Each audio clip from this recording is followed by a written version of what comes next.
Très heureux de vous retrouver, chers amis, membres de la communauté Blue Market Trading. Alors aujourd'hui, on se retrouve pour une nouvelle vidéo qui était une question qui revenait souvent dans les commentaires des précédentes vidéos. C'est-à-dire, suite à plusieurs de nos vidéos, beaucoup d'internautes, ou du moins beaucoup de traders, se demandaient généralement à quel niveau faire son entrée lorsque nous avons une supply ou une demande zone de H4, c'est-à-dire à quel moment est-ce qu'il faut commencer par chercher une confirmation d'entrée en unité de temps inférieure. Et donc aujourd'hui, dans cette nouvelle vidéo que nous allons faire, nous allons essayer d'apporter des éclaircissements ou du moins répondre à cette inquiétude. Donc si vous voulez apprendre à faire des entrées au bon moment, je vous invite à rester jusqu'à la fin de la dite vidéo et cela ne sera plus un problème dorénavant pour vous. Et donc, si pour vous c'est la première fois que vous tombez sur une de nos vidéos, n'oubliez pas de vous abonner pour ne rien rater, de liker pour nous soutenir et surtout d'activer la cloche de notification pour ne rater aucune de nos prochaines vidéos. Et donc, je rappelle ici que nous sommes une chaîne libre d'éducation financière et nous parlons de tout ce qui a rapport avec l'investissement. Également, je vous mets juste en description de la vidéo le lien de notre chaîne Telegram où nous postons diverses analyses. Donc, vous pouvez tout simplement intégrer le canal Telegram et profiter des analyses que nous offrons tout au long des semaines. C'est-à-dire que ce soit sur les indices crash et boom, que ce soit sur les indices boursiers ou encore des paires de devises du Forex. Donc, rejoignez pour un maximum de partage. On se retrouve tout juste après le générique. Let's go. I wake up to a little bit of drool on my pillow, feel like it's gonna be a bad day. Yeah, I'm tired of shit and the coffee ain't hit yet. Damn, ain't that great. Alors, si vous êtes resté jusqu'à ce niveau, je suppose que vous avez suivi l'intégralité des vidéos précédentes, c'est-à-dire l'ensemble de notre playlist qui part de la structure du marché jusqu'à la construction d'une analyse valide. Et donc, pour ce faire, nous avons dit que dans un premier temps, on identifie une structure qui peut être haussière ou baissière. Donc ici, nous allons prendre l'exemple d'une structure entièrement haussière. Donc ce qui veut dire que nous allons chercher quoi? Une demande zone. Et donc la structure haussière devait être caractérisée par des BOS haussiers, c'est-à-dire le prix qui fait une nouvelle expansion et revient dépasser le précédent sommet. Donc là, nous avons ce sommet qui a été brisé. Le prix a nouveau brisé ce sommet-là. La deuxième des choses que nous avons dit qu'on devrait chercher après l'identification d'un BOS, c'est une demande ou une supply zone. Et vu que nous sommes dans le cadre de la hausse, cela veut dire automatiquement que nous allons chercher quoi? Une demande zone. Donc je suppose que nous avons là une demande zone de type quoi? Drop, base, rallye. Donc, rappelez-vous que nous avons dit qu'on a deux types de demandes zones. On a des demandes zones de renversement, donc qui peut être à ce niveau, et des demandes zones de continuation de type rallye, base, rallye. Donc, je rappelle que nous avons étudié chacune de ces différents types de demandes ou de supply dans une vidéo qui a été faite spécialement pour ça. Donc ici, nous prenons l'exemple d'une demande zone de type drop, base, rallye. Donc j'efface celle-ci. Et avant d'identifier une demande zone, nous avons dit également qu'il fallait utiliser l'outil FIBO pour voir le niveau valide dans lequel nous pouvons chercher des demandes zones. Et nous utilisons l'outil FIBO lorsque nous voyons l'expansion prendre fin et que le retracement commence, c'est-à-dire que du moment où nous voyons maintenant le prix commencer à retracer. Donc, sur une échelle de 0 à 100, c'est-à-dire la distance de l'expansion, nous allons privilégier la zone comprise entre 50 et 100, puisque nous avons un théorème qui dit que le marché, après une expansion, doit retracer à plus de 50% de l'expansion. Donc, nous priorisons les demandes zones que nous allons trouver qui seront comprises entre 50 et 100. Donc, une fois après avoir identifié notre demande zone, nous allons chercher à ce que le prix fasse quoi? Un retracement jusqu'à cette demande zone. Et donc la demande zone, on s'est dit qu'il doit être soutenu par quoi? De l'imbalance. Donc ici, nous avons fait également une vidéo consacrée spécialement à cet effet, la notion de l'imbalance. Donc pour ceux d'entre vous dont ces termes sont nouveaux, je vous invite à visualiser notre playlist pour avoir le fil sur les cours que nous dispensons. Donc ici nous avons l'imbalance. Et ce que nous souhaitons maintenant, c'est que le prix fasse quoi? Un pullback jusqu'à notre demande zone. Et nous n'allons pas vouloir un pullback direct.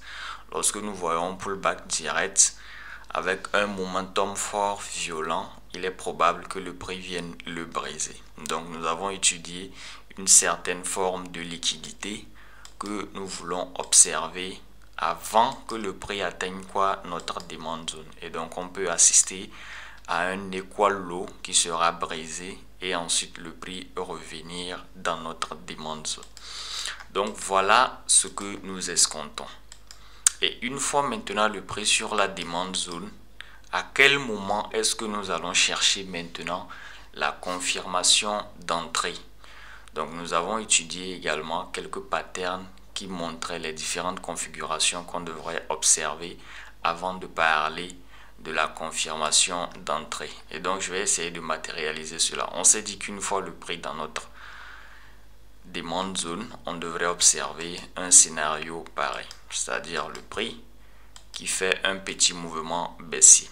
Et une fois qu'il atteint notre demande zone, nous avons dit qu'on veut observer un changement de caractère avant de prendre position, et ce en unité de temps inférieure. Donc on voudrait que le prix repasse à la hausse pour briser le précédent sommet qui s'est fait lorsque le prix était en train de retracer. Et donc ça sera en unité de temps inférieure. Voilà. Donc ceci marque en fait le renversement de tendance. Et donc généralement nous allons chercher à nouveau une petite demande zone dans la grande demande zone. Donc je rappelle que ici nous avons quoi? La demande zone de l'unité de temps supérieure. Donc je fais ça.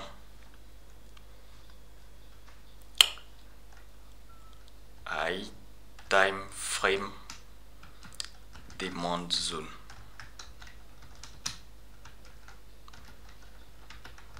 Voilà. Donc je réduis la police à 24. Donc voilà, nous avons la demande zone de l'unité du temps supérieur. Donc ici maintenant nous aurons une demande zone de l'unité du temps inférieur. Et c'est elle maintenant qui va nous intéresser. Et on escomptera que le prix revienne sur la petite demande zone pour commencer maintenant l'ascension que nous escomptons trader. Donc je mets ça en bleu également. Ici également en bleu. Donc voilà, c'est ce mouvement en bleu là que nous voulons observer. Maintenant, une fois que nous avons notre grande demande zone de l'unité du temps supérieur, à quel moment est-ce qu'on doit chercher cette configuration? Donc nous voulons coûte que coûte avoir un changement de caractère avant la prise de position, certes, mais à quel moment est-ce qu'il faut chercher ce changement de caractère? Est-ce que, par exemple, lorsque nous avons notre zone, donc je prends ceci comme étant notre demande zone, est-ce que par exemple, si nous avons notre demande zone là, et que le prix atteint en même temps ceci, et qu'il fait ça, si il nous dessine notre changement de caractère, nous allons prendre position, ou bien nous allons vouloir avoir un scénario pareil, c'est-à-dire que nous avons encore notre demande zone qui est là et le prix qui vient. Il va falloir qu'on atteigne vraiment que le prix intègre profondément la demande zone avant de prendre position, c'est-à-dire que le prix nous fait ça, on voit qu'il fait un changement de caractère, mais il revient encore dans la zone, fait ça, avant de décoller. Donc, quelles sont les précautions qu'il faut prendre, ou du moins, à quel moment est-ce que nous allons maintenant nous dire que c'est bon, on a un changement de caractère, il faut rentrer, puisque le prix peut nous dessiner un changement de caractère à ce niveau-là, comme il l'a fait ici, et il repart, ça c'est bien, tout comme il peut dessiner ici un changement de caractère, mais encore aller à la baisse pour plus tard revenir casser ce niveau avant de commencer son impulsion haussière. Et donc tout cela, on peut l'anticiper grâce à quoi? À la notion de l'imbalance. Je répète que nous avons vu ce concept-là dans l'une de nos vidéos antérieures. C'est quoi l'imbalance? L'imbalance, c'est ce déséquilibre-là que le prix laisse au cours d'un mouvement violent. Et nous avons dit que nous cherchons généralement quoi? Les order blocks, ou du moins les demandes zones qui sont soutenues par l'imbalance. En d'autres termes, vous aurez un gaps au-dessus de votre imbalance. Et dès que le prix vient compenser cette imbalance-là, il va réagir. Mais si vous avez votre configuration de bougie qui est là en H4, qui vous a permis de tracer une zone qui est vaste, ce qu'il faut faire, c'est de revenir en unité de temps moyen pour voir si vous avez de l'imbalance tout au long encore de votre zone. C'est-à-dire que là, je prends un exemple vite fait, vous avez eu quoi? Un avalement haussier qui s'est présenté de la sorte. Donc, vous avez eu un avalement haussier avec des configurations de bougies pareilles. Donc, celle-ci, je suppose que c'est une bougie baissière, donc en rouge. Et celle-là, une bougie haussière en bleu. Donc là, pour tracer votre zone, vous aurez pris ceci. Donc voilà votre demande zone. Et donc vous avez toute une zone qui est grande pareil. Dès que le prix fait son retracement, vous savez quand même qu'une fois que l'imbalance là sera compensée, donc cette distance là que nous appelons l'imbalance, si elle n'est pas mitigée bien sûr. Donc je la mets en jaune. Nous savons qu'une fois que cette distance là sera remplie, nous allons chercher maintenant à faire quoi? À buy le marché.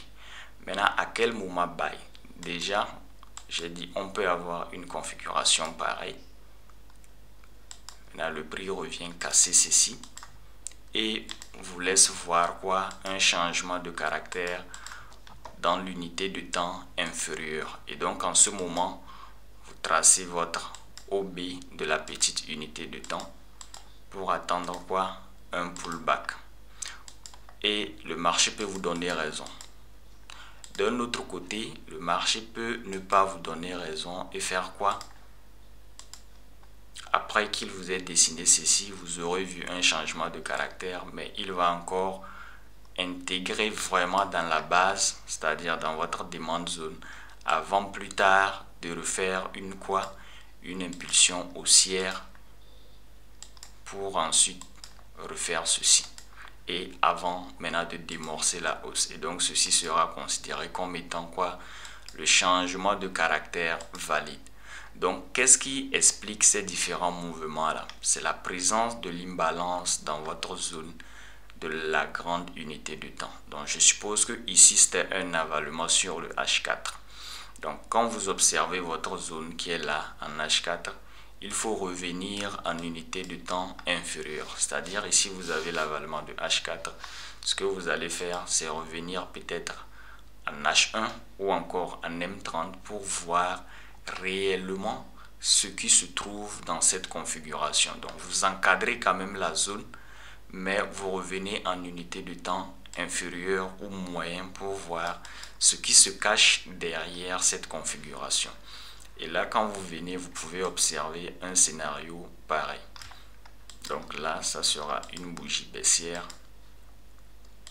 pareil que celle-ci.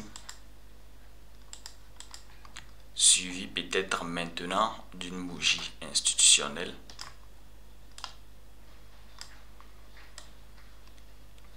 Qui a une configuration pareille. C'est-à-dire une bougie avec un petit corps mais avec de longues mèches. Suivi maintenant de quoi? Des bougies haussières. Voilà, donc on peut avoir une configuration pareille. Et donc cette zone-là que vous avez tracée sur le H4 peut être résumée à une configuration pareille en M30. Vous venez en M30, vous pouvez constater que vous avez une zone pareille. Donc, ici sera maintenant des bougies haussières.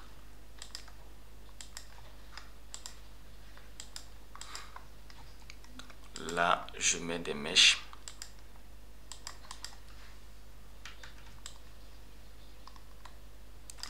Voilà.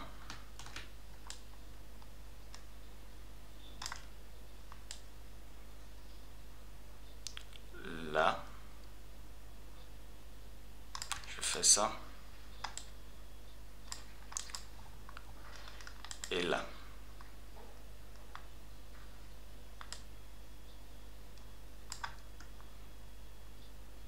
Donc, une fois que vous venez en M30 et que vous constatez que vous avez une configuration de la sorte, automatiquement, vous voyez que vous avez de l'imbalance qui est là, visiblement. Donc, vous avez de l'imbalance qui est présente en M30. Donc, vous n'allez pas déjà chercher un changement de caractère à ce niveau. C'est-à-dire, si le marché vous fait ceci, vous n'allez pas en même temps chercher à dire qu'il vous a laissé un changement de caractère à ce niveau et chercher une demande zone là pour initier une position d'achat. Pourquoi? Parce que vous avez de l'imbalance tout au long. Vous voyez? Donc ici, a priori, il sera mieux de prendre maintenant en compte cette bougie institutionnelle là de M30 et s'attendre à ce que le prix revienne compenser tous ces déséquilibres là. Donc là, on a du déséquilibre qui est présent tout au long de cette zone. Vous voyez? Donc si vous n'arrivez pas à identifier de l'imbalance, je rappelle que nous avons fait une vidéo à cet effet. Donc allez visualiser. Donc ici nous avons de l'imbalance. Donc ce qui sera idéal de faire, au lieu de chercher ceci, non, vous allez faire quoi? Vous allez attendre ou du moins escompter que le marché fasse ceci. Vous allez escompter que le marché fasse tous ces mouvements pour compenser tous ces déséquilibres. Et s'il compense tous ces déséquilibres et qu'il vient maintenant faire ceci, là on peut considérer ceci comme étant maintenant un changement de caractère et chercher un order bloc pour escompter maintenant prendre position là. Parce qu'il y avait encore de l'imbalance. Si il vous dessine un changement de caractère ici, avant d'avoir compensé ces imbalances, soyez-en sûr qu'il va redescendre pour aller chercher cela.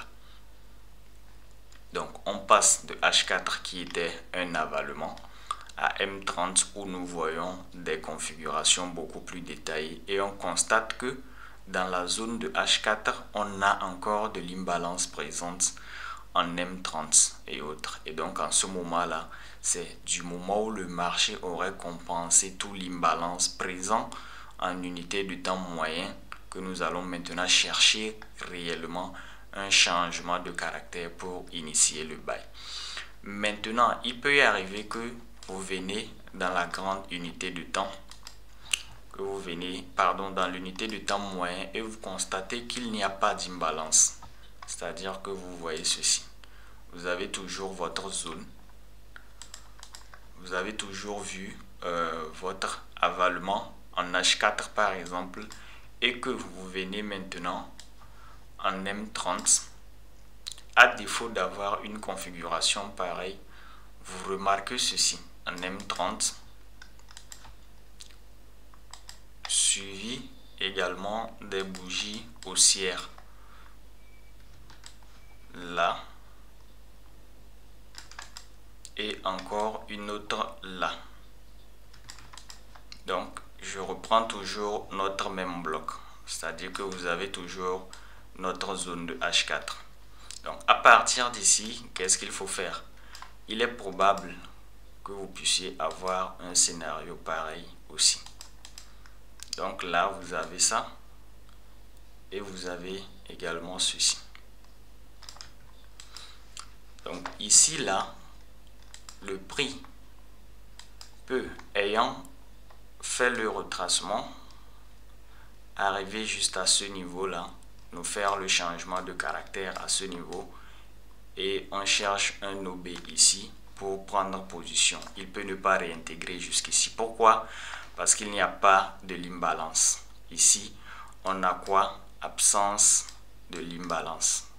Absence de quoi? FVG. Donc c'est l'imbalance que nous appelons encore FVG. Donc il peut déjà réagir ici. Nous voyons les mèches qui s'emboîtent parfaitement à tous les niveaux. Il n'y a pas de l'imbalance. Pourtant, à ce niveau-là, nous avons quoi? De l'imbalance. On a ici la présence de quoi? FVG. Donc c'est pourquoi ici, le marché, s'il nous fait de l'imbalance et s'il nous fait un changement de caractère, avant d'avoir compensé ceci, on ne prend pas de position. Donc on attend qu'il réintègre pour atteindre ceci. Et s'il atteint, il nous fait maintenant un changement de caractère, on pourra prendre position. Donc ce qu'il faut retenir de primordial ici, c'est la présence ou du moins l'absence de l'imbalance en unité de temps moyen. C'est-à-dire lorsque vous passez du H4 au M30 par exemple. Et donc si vous voyez qu'il n'y a pas de l'imbalance en M30 en ce moment, vous pouvez maintenant chercher à faire ou du moins à remarquer la présence du changement de caractère pour initier votre prise de position. Donc ça c'était la théorie. Nous allons aller sur les graphiques pour essayer de voir concrètement ce dont je suis en train de faire cas. Et donc ici on se retrouve pour la partie pratique. Donc je prends toujours des exemples basés sur des expériences antérieures. Donc ici nous sommes dans notre chaîne Telegram, donc qui est à 1000 membres. Donc je vous invite, si c'est pour la première fois ou du moins si vous n'êtes pas encore abonné à cette chaîne Telegram, de vous rejoindre massivement pour un partage d'expériences de fou.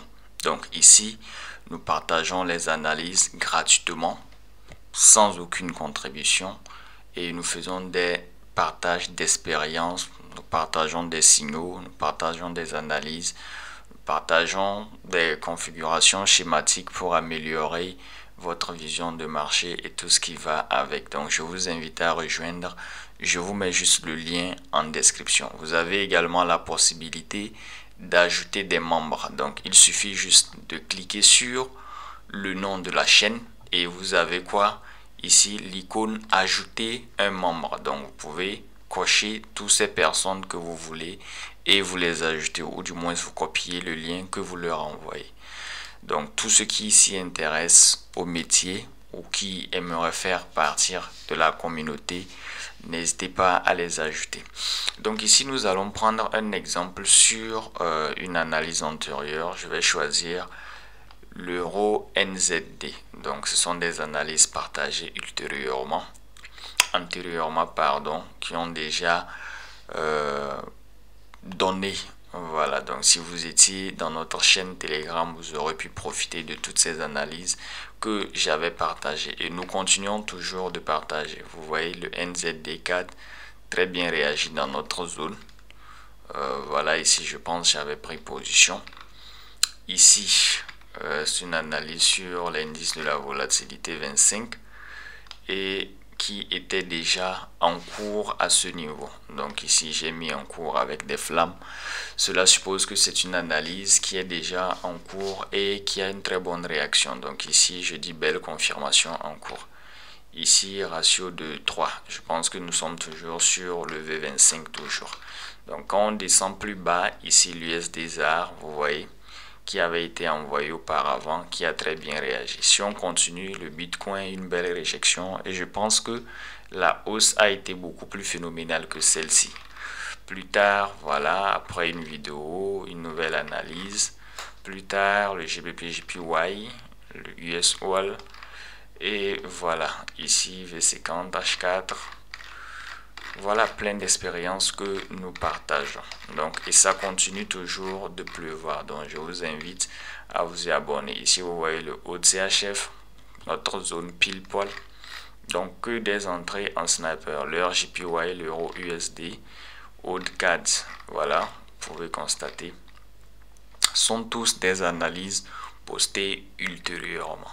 CAD, voilà, qui réagissait déjà. Ici, le heure JPY, on a été victime d'un stop hunt. Pareil que sur l'euro USD, vous voyez juste, après avoir liquidé notre zone, on obtient une réintégration. Et voilà, le heure NZD dont je suis en train de faire cas, nous allons prendre exemple sur lui. Ici, plus tard, on a le GBP/JPY qui aussi a très bien réagi à notre zone. Donc, on a qui continue, nous partageons toujours des analyses. Donc, rejoignez la chaîne pour un partage de contenu de qualité. Vous voyez l'USD CAD, le heure JPY, d'autres analyses que nous envoyons. Même les indices synthétiques, le V75, le V100. Et voilà, plus tard, on a de très belles réactions. Voilà le V75 qui a bien chuté. Le V100 également qui a très bien chuté. Ça, c'est un scénario de contenu éducatif. Et voilà une nouvelle analyse sur le V150 en cours. Donc, pour vous dire que vous ratez beaucoup en n'étant pas dans notre canal. Et devinez quoi? Tout cela gratuitement, sans aucune souscription. Donc là, on se retrouve sur les graphiques, sur notre analyse du quoi? Heure NZD. Voilà, donc je vous avais dit qu'on allait prendre l'exemple sur lui. Donc, vous voyez, nous avons envoyé l'analyse, ou du moins nous avons partagé l'analyse il y a peu de temps. Je pense que ça remonte à 1 ou 2 semaines. Et là, vous voyez où en est le prix actuellement. Donc, ici, le euro NZD, voilà, euro NZD H1. Donc, nous étions à ce niveau-là. Et regardez actuellement où est le prix. Donc, l'analyse était là, je pense, sur une grande unité de temps ou unité de temps moyenne. Donc, je pense que je l'avais posté en H1. OK. Donc, là, nous allons en H1. Et qu'est-ce qu'on observe? On avait quoi? Le prix qui allait en hausse à un moment, il chute. Il vient faire un changement de caractère par rapport au précédent sommet, c'est-à-dire le creux du précédent sommet. Et là, il réintègre, il vient faire une prise de liquidité. On aurait pu voir plusieurs types de liquidités. Vous voyez, on a eu l'effet compression, ou on aurait pu encore voir tout simplement un equal high à ce niveau. Donc, tout dépendra de vous, de votre vision.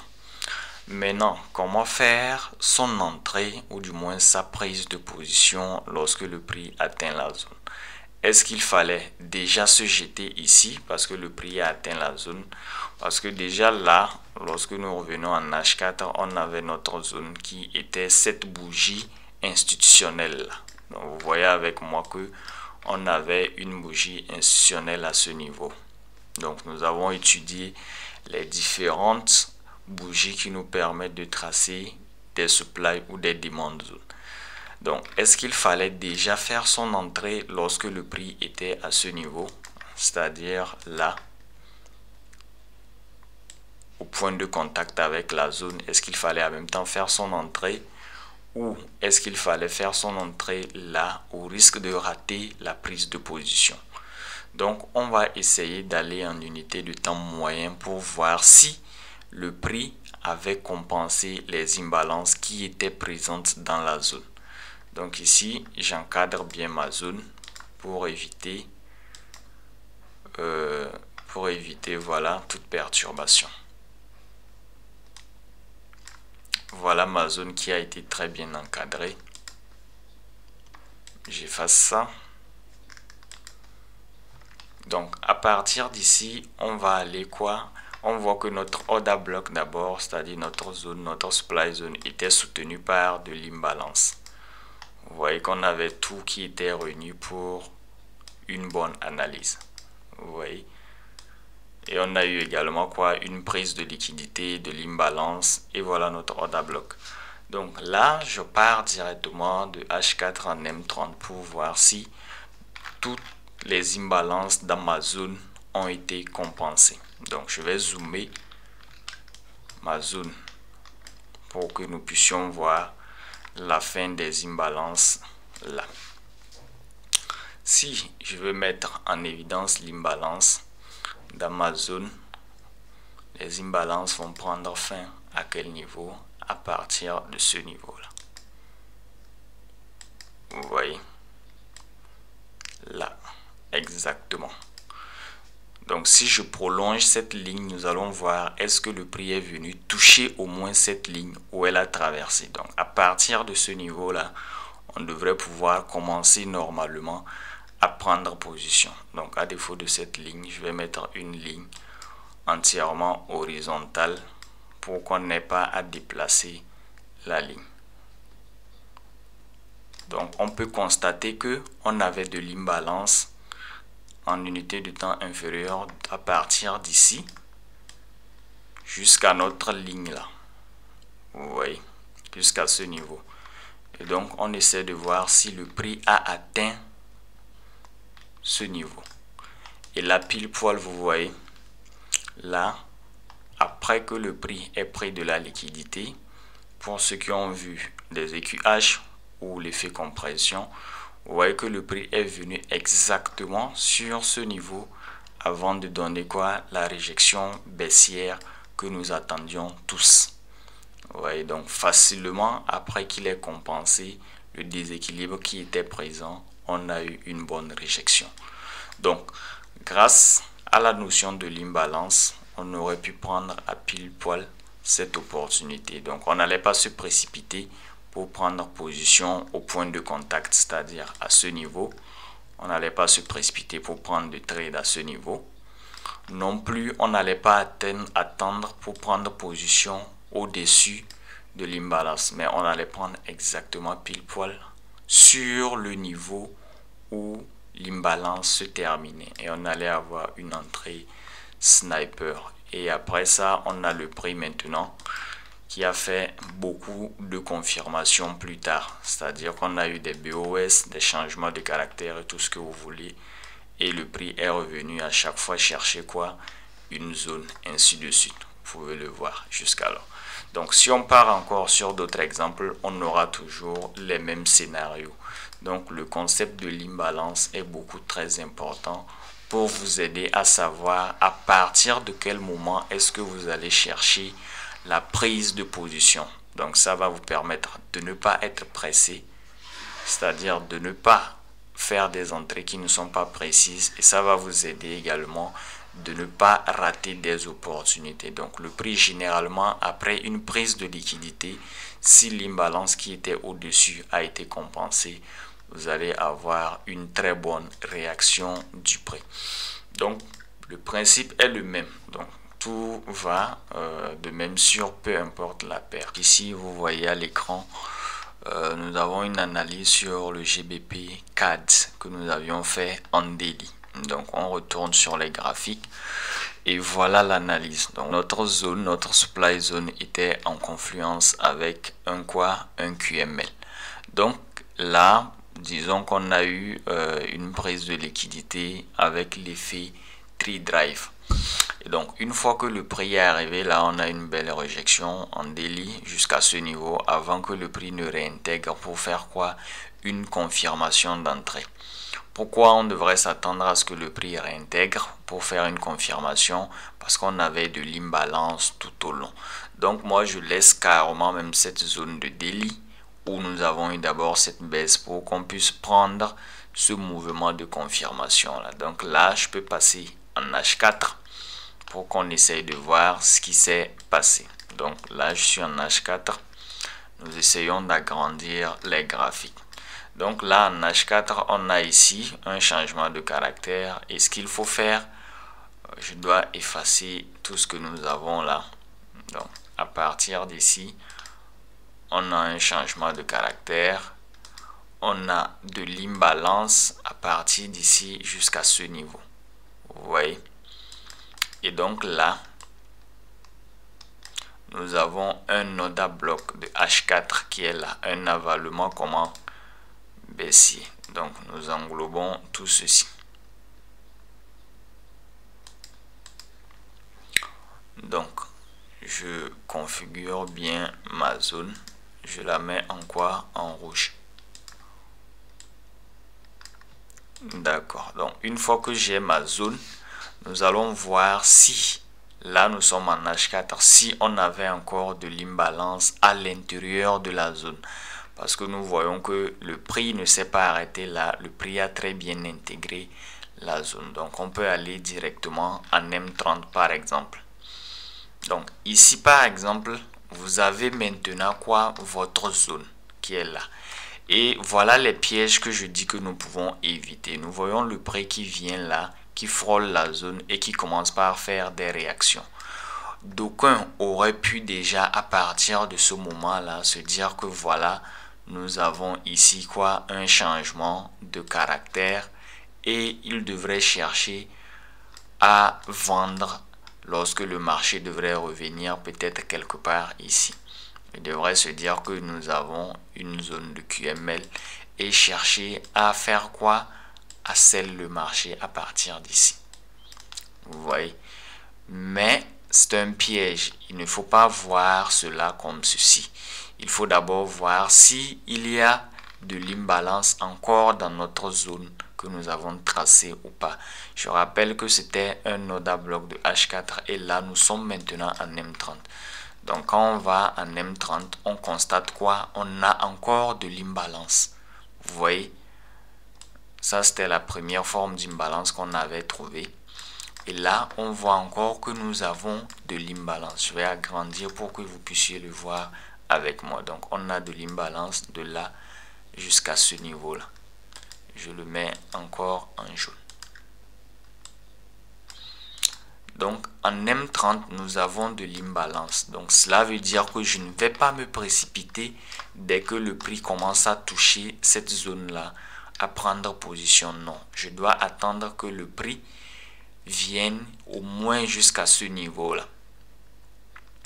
C'est-à-dire jusqu'à ce niveau avant de chercher à prendre position. Donc là, c'est à partir d'ici que j'ai l'imbalance en M30. Vous voyez, ça nous aurait permis d'avoir une entrée beaucoup plus millimétrée.